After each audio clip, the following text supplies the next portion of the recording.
الحمد لله رب العالمين الرحمن الرحيم مالك يوم الدين إياك نعبد وإياك نستعين اهدنا الصراط المستقيم صراط الذين أنعمت عليهم غير المغضوب عليهم ولا الضالين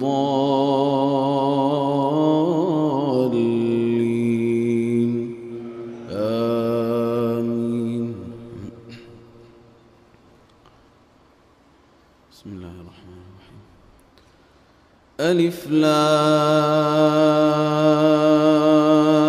را تلك آيات الكتاب المبين إنا أنزلناه قرآنا عربيا لعلكم تعقلون. نحن نقص عليك أحسن القصص بما أوحينا إليك هذا القرآن وإن كنت من قبله لمن الغافلين. إذ قال يوسف لأبيه يا أبت إني رأيت 11 كوكبا والشمس والقمر رأيتهم لي ساجدين. قال يا بني لا تقصص رؤياك على إخوتك فيكيدوا لك كيدا إن الشيطان للإنسان عدو مبين. وكذلك يجتبيك ربك ويعلمك من تأويل الأحاديث ويتم نعمته عليك وعلى آل يعقوب كما أتمها على أبويك من قبل إبراهيم وإسحاق إن ربك عليم حكيم. لقد كان في يوسف وإخوته آيات للسائلين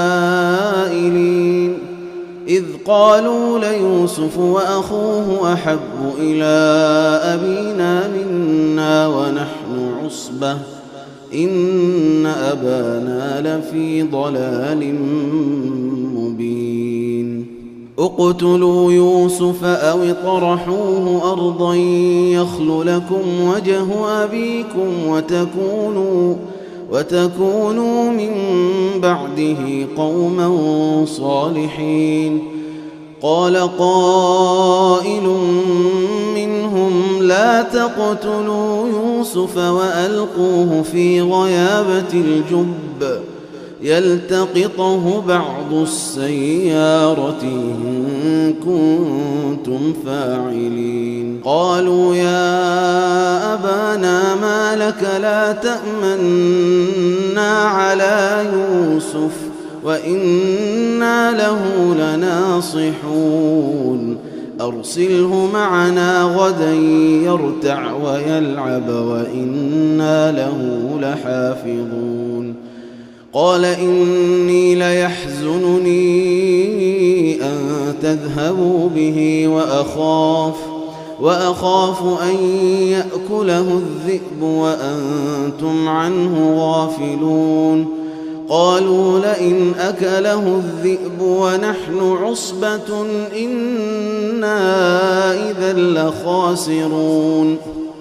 فلما ذهبوا به وأجمعوا أن يجعلوه في غيابة الجب وأوحينا إليه لتنبئنهم بأمرهم هذا وهم لا يشعرون. وجاءوا أباهم عشاء يبكون قالوا يا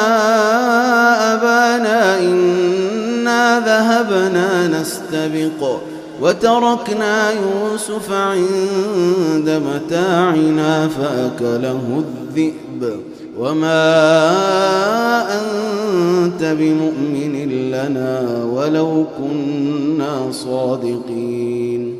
وجاءوا على قميصه بدم كذب قال بل سولت لكم أنفسكم أمرا فصبر جميل والله المستعان على ما تصفون. وجاءت سيارة فأرسلوا واردهم فأدلى دلوه قال يا بشرى هذا غلام وأسروه بضاعة والله عليم بما يعملون. وشروه بثمن بخس دراهم معدودة وكانوا فيه من الزاهدين. وقال الذي اشتراه من مصر لامرأته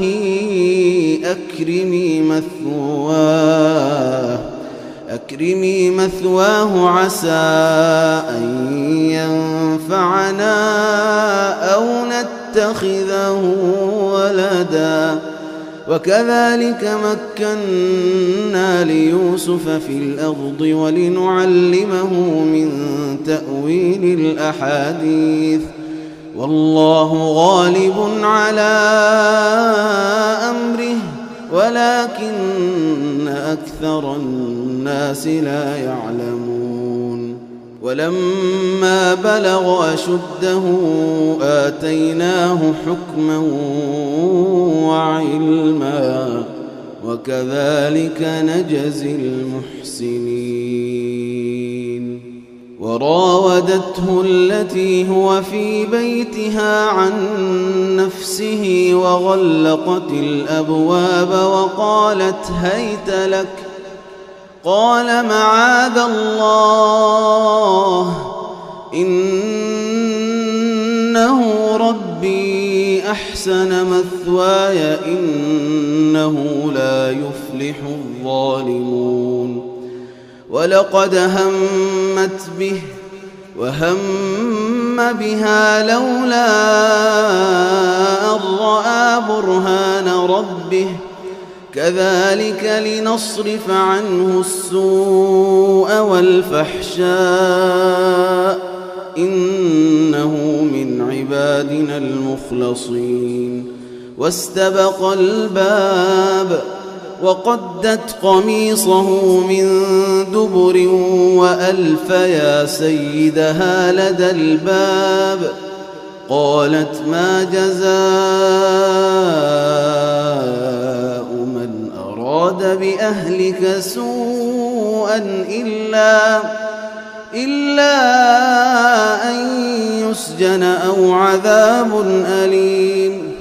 قال هي راودتني عن نفسي وشهد شاهد من أهلها إن كان قميصه قد من قبل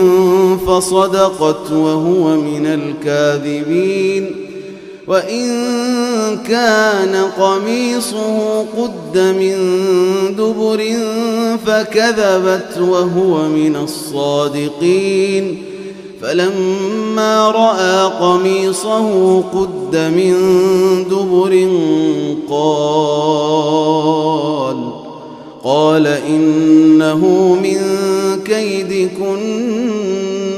إن كيدكن عظيم.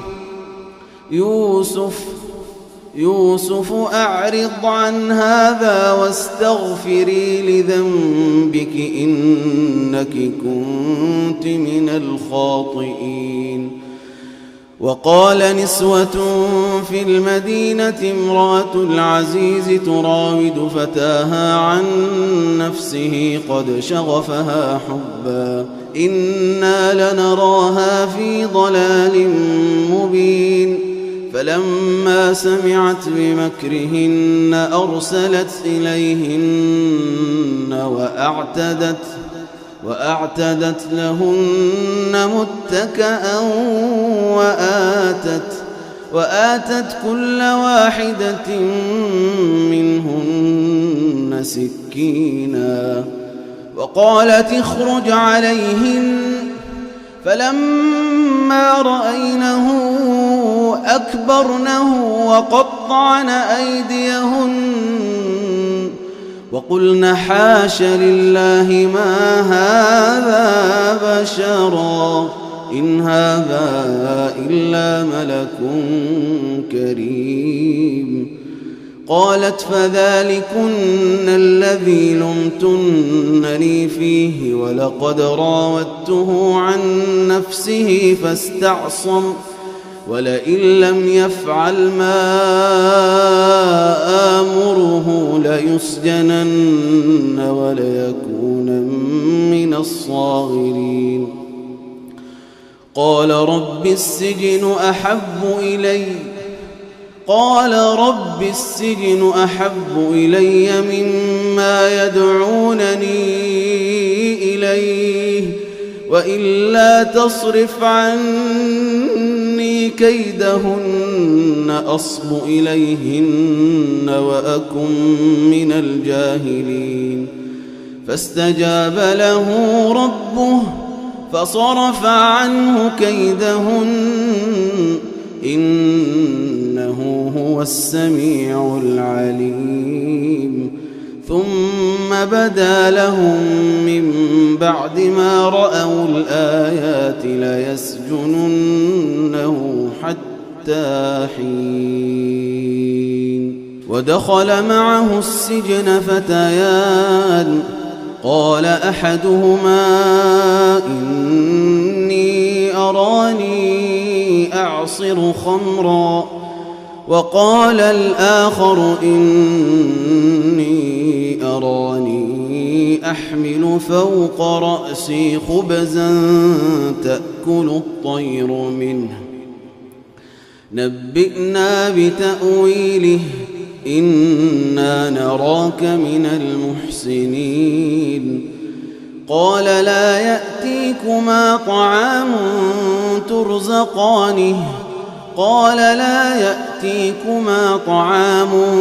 ترزقانه إلا نبأتكما بتأويله قبل أن يأتيكما ذلكما مما علمني ربي إني تركت ملة قوم لا يؤمنون بالله وهم بالآخرة هم كافرون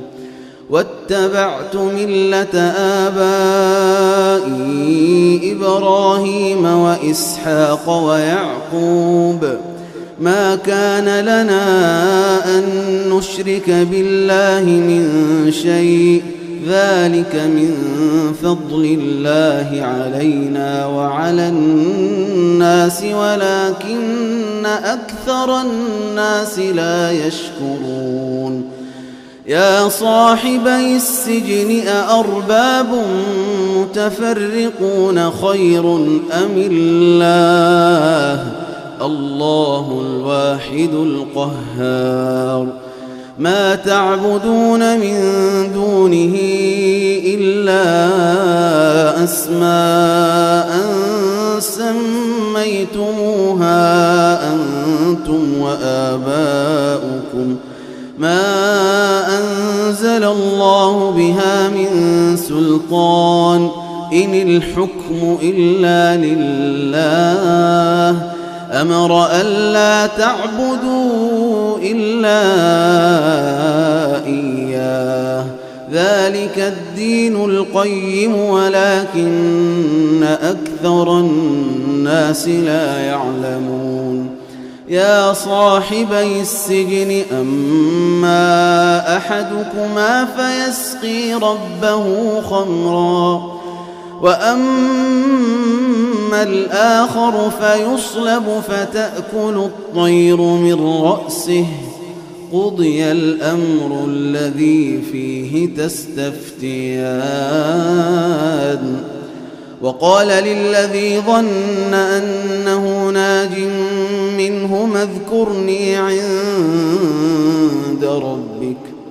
فأنساه الشيطان ذكر ربه فلبث في السجن 10 سنين وقال الملك إني أرى 7 بقرات سمان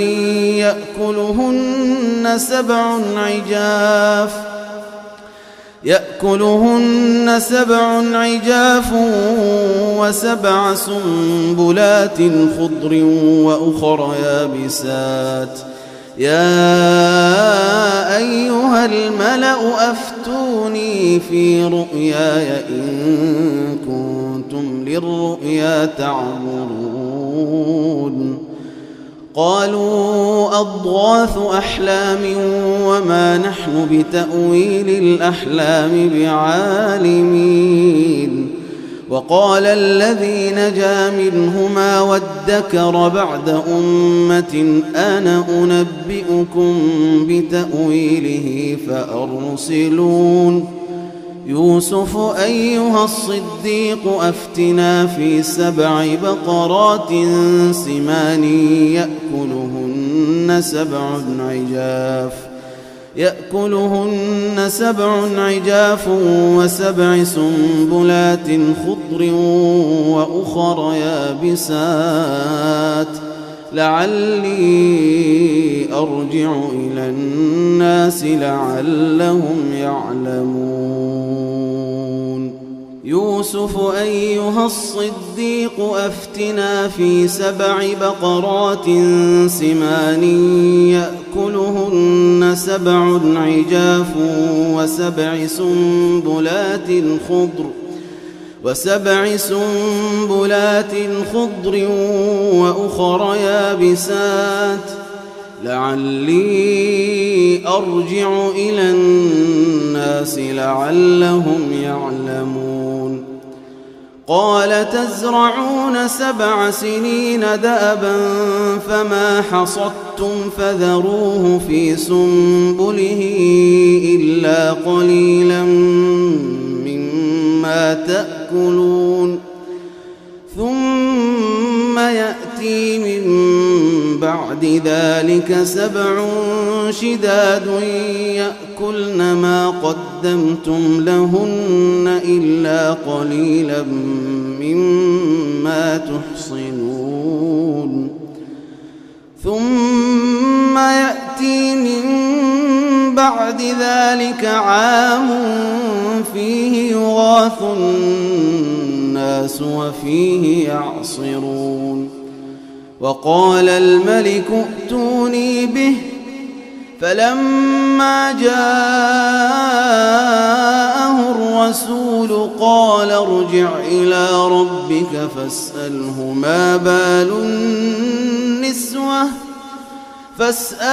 ما بال النسوة اللاتي قطعن أيديهن إن ربي بكيدهن عليم قال ما خطبكن إذ راوتن يوسف عن نفسه قلنا حاش لله ما علمنا عليه من سوء قالت امرأة العزيز الآن حصحص الحق أنا راودته عن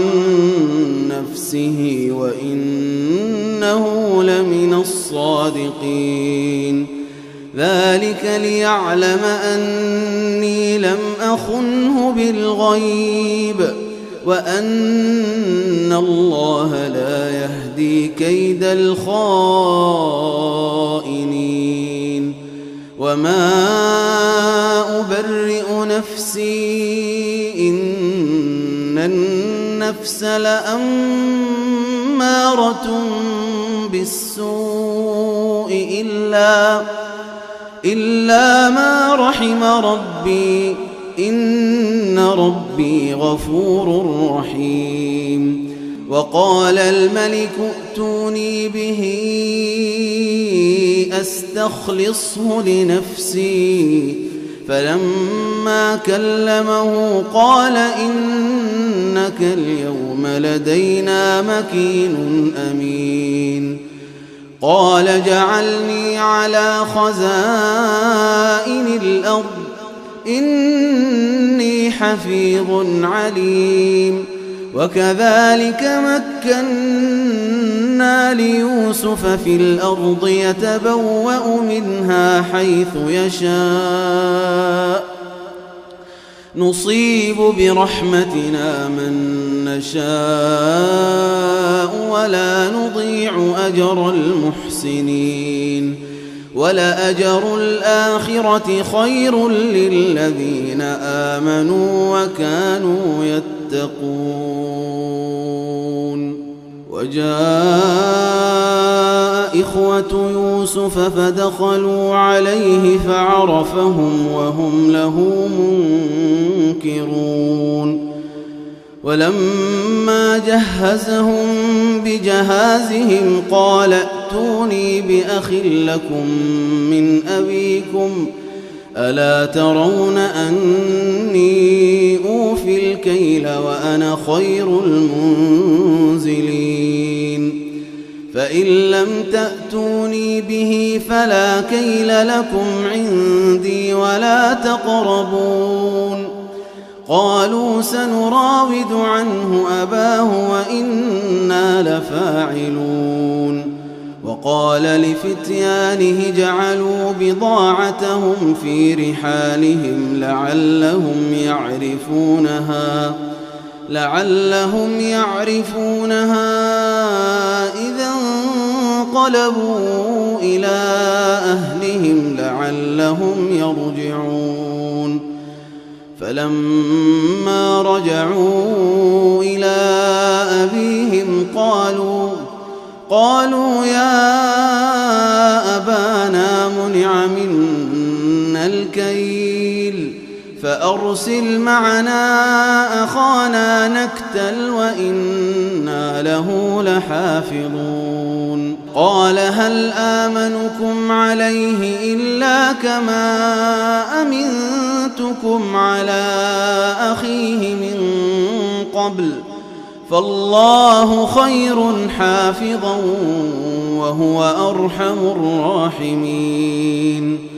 ولما فتحوا متاعهم وجدوا بضاعتهم ردت إليهم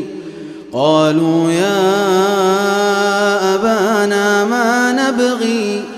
هذه بضاعتنا ردت إلينا ونمير أهلنا ونحفظ أخانا ونزداد كيل بعير ذلك كيل يسير. قال لن أرسله معكم حتى تؤتون موثقا من الله لتأتونني به إلا أن يحاط بكم. فلما آتوه موثقهم قال الله على ما نقول وكيل. وقال يا بني لا تدخلوا من باب واحد وادخلوا من أبواب متفرقة وما أغني عنكم من الله من شيء إن الحكم إلا لله عليه توكلت وعليه فليتوكل المتوكلون. ولما دخلوا من حيث أمرهم أبوهم ما كان يغني عنهم من الله من شيء إلا حاجة في نفس يعقوب قضاها وإنه لذو علم لما علمناه ولكن أكثر الناس لا يعلمون ولما دخلوا على يوسف آوى إليه أخاه قال إني أنا أخوك فلا تبتئس بما كانوا يفعلون قال إني أنا أخوك فلا تبتئس بما كانوا يعملون فلما جهزهم بجهازهم جعل السقاية في رحل أخيه ثم أذن مؤذن أيتها العير إنكم لسارقون قالوا وأقبلوا عليهم ماذا تفقدون قالوا نفقد صواع الملك ولمن جاء به حمل بعير وأنا به زعيم قالوا تالله لقد علمتم ما جئنا لنفسد في الأرض وما كنا سارقين قالوا فما جزاؤه إن كنتم كاذبين قالوا جزاؤه من وجد في رحله فهو جزاؤه كذلك نجزي الظالمين فبدأ بأوعيتهم قبل وعاء أخيه ثم استخرجها من وعاء أخيه كذلك كدنا ليوسف ما كان ليأخذ أخاه في دين الملك إلا أن يشاء الله نرفع درجات من نشاء وفوق كل ذي علم عليم قالوا إن يسرق فقد سرق أخ له من قبل فأسرها يوسف في نفسه ولم يبدها لهم قال أنتم شر مكانا والله أعلم بما تصفون قالوا يا أيها العزيز إن له أبا شيخا كبيرا فخذ أحدنا مكانه إنا نراك من المحسنين قال معاذ الله أن نأخذ إلا من وجدنا متاعنا عنده إنا إذا لظالمون فلما استيئسوا منه خلصوا نجيا قال كبيرهم ألم تعلموا أن أباكم قد أخذ عليكم موثقا من الله ألم تعلموا أن أباكم قد أخذ عليكم موثقا من الله ومن قبل ما فرطتم في يوسف فلن أبرح الأرض حتى يأذن لي أبي أو يحكم الله لي وهو خير الحاكمين ارجعوا إلى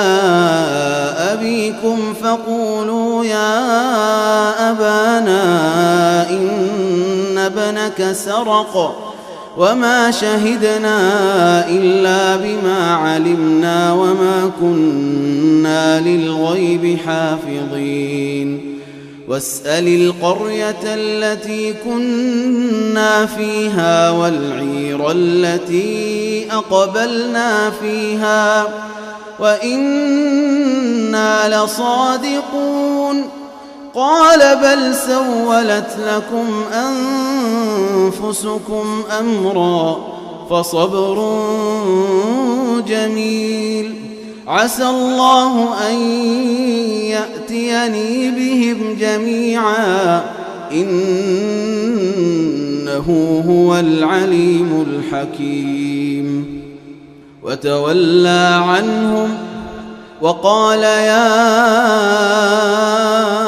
أسفا على يوسف وابيضت عيناه من الحزن فهو كظيم قالوا تالله تفتأ تذكر يوسف حتى تكون حرضا أو تكون من الهالكين قال إنما أشكو بثي وحزني إلى الله وأعلم من الله ما لا تعلمون يا بني يذهبوا فتحسسوا من يوسف وأخيه ولا تيأسوا من روح الله إنه لا ييأس من روح الله إلا القوم الكافرون فلما دخلوا عليه قالوا يا أيها العزيز مسنا وأهلنا الضر وجئنا ببضاعة مزجاة فأوفلنا الكيل وتصدق علينا إن الله يجزي المتصدقين قال هل علمتم ما فعلتم بيوسف وأخيه إذ أنتم جاهلون قالوا أئنك لأنت يوسف قال أنا يوسف وهذا أخي قد من الله علينا إنه من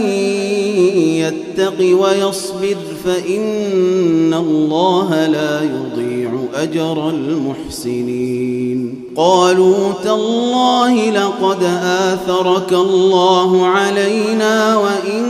كنا لخاطئين قال لا تثريب عليكم اليوم يغفر الله لكم وهو أرحم الراحمين اذهبوا بقميصي هذا فألقوه على وجه أبي يأت بصيرا وأتوني بأهلكم أجمعين ولما فصلت العير قال أبوهم إني لأجد ريح يوسف لولا أن تفندون قالوا تالله إنك لفي ضلالك القديم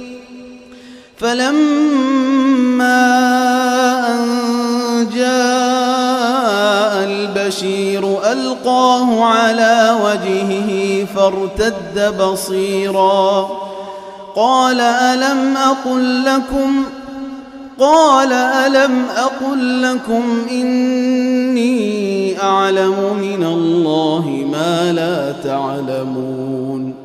قالوا يا أبانا استغفر لنا ذنوبنا إنا كنا خاطئين قال سوف أستغفر لكم ربي إنه هو الغفور الرحيم فلما دخلوا على يوسف آوى إليه أبويه وقال ادخلوا مصر إن شاء الله آمنين ورفع أبويه على العرش وخروا له سجدا وقال يا أبت هذا تأويل رؤياي من قبل قد جعلها ربي حقا وقد أحسن بي إذ أخرجني من السجن وجاء بكم من البدو وجاء بكم من البدو من بعد أن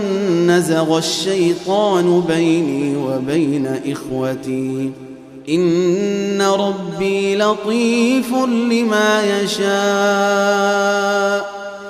إن ربي لطيف لما يشاء إنه هو العليم الحكيم رب قد آتيتني من الملك وعلمتني من تأويل الأحاديث فاطر السماوات والأرض أنت وليي في الدنيا والآخرة توفني مسلما وألحقني بالصالحين ذلك من أنباء الغيب نوحيه إليك وما كنت لديهم إذ أجمعوا أمرهم وهم يمكرون وما أكثر الناس ولو حرصت بمؤمنين وما تسألهم عليه من أجر إن هو إلا ذكر للعالمين وكأين من آية في السماوات والأرض يمرون عليها وهم عنها معرضون وما يؤمن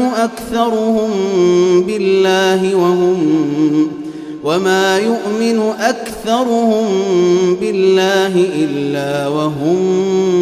مشركون أفأمنوا أن تأتيهم غاشية من عذاب الله أو تأتيهم الساعة بغتة وهم لا يشعرون قل هذه سبيلي أدعو إلى الله على بصيرة أنا ومن اتبعني وسبحان الله وما أنا من المشركين وما أرسلنا من قبلك إلا رجالا نوحي إليهم من أهل القرى أفلم يسيروا في الأرض فينظروا كيف كان عاقبة الذين من قبلهم ولدار الآخرة خير للذين اتقوا أفلا تعقلون حتى إذا استيأس الرسل وظنوا أنهم